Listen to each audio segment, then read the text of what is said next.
Election കഴിഞ്ഞ് മിന്നുന്ന വിജയം നേടിയ UDF ഗവൺമെന്റ് ഉടനെ തന്നെ അധികാരത്തിലേക്ക് കയറും.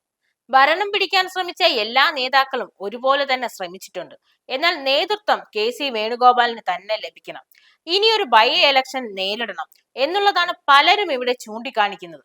അത് നിസ്സാരമായി വിജയിക്കുമെന്ന് ഉറപ്പുള്ളത് കൊണ്ടാണല്ലോ മത്സരിക്കാൻ തയ്യാറാകുന്നത്.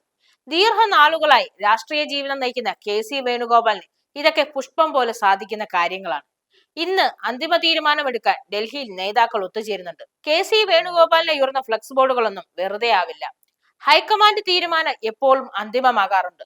അതുകൊണ്ട് തന്നെ ഇന്നത്തെ അവലോകന യോഗത്തിന് ശേഷം ആരാണ് നമ്മളെ ഇനി നയിക്കേണ്ടതെന്ന് ഔദ്യോഗിക പ്രഖ്യാപനം ഉണ്ടായിരിക്കും. 10 വർഷത്തെ കഠിനമായ ഇടതുപക്ഷ ഭരണത്തിന്റെ പ്രവർത്തനങ്ങൾക്ക് അവസാനം ഉണ്ടാകുമെന്ന് പറഞ്ഞാണ് ഇവർ ഭരണത്തിലേക്ക് കയറുന്നത്.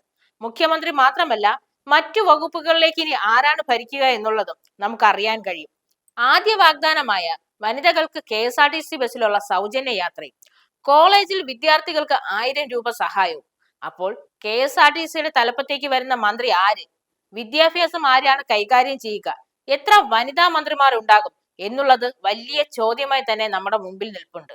മുഖ്യമന്ത്രി KC വേണുഗോപാൽ എന്ന കാര്യത്തിൽ മാറ്റമില്ല, അത് ഉറപ്പു തന്നെ. ഹൈക്കമാൻഡ് തീരുമാനം KC വേണുഗോപാലിന് ഒപ്പം തന്നെ ഉണ്ടാകും. അന്തിമ തീരുമാനം അറിയാൻ നമുക്ക് കാത്തിരിക്കേണ്ടി വരും.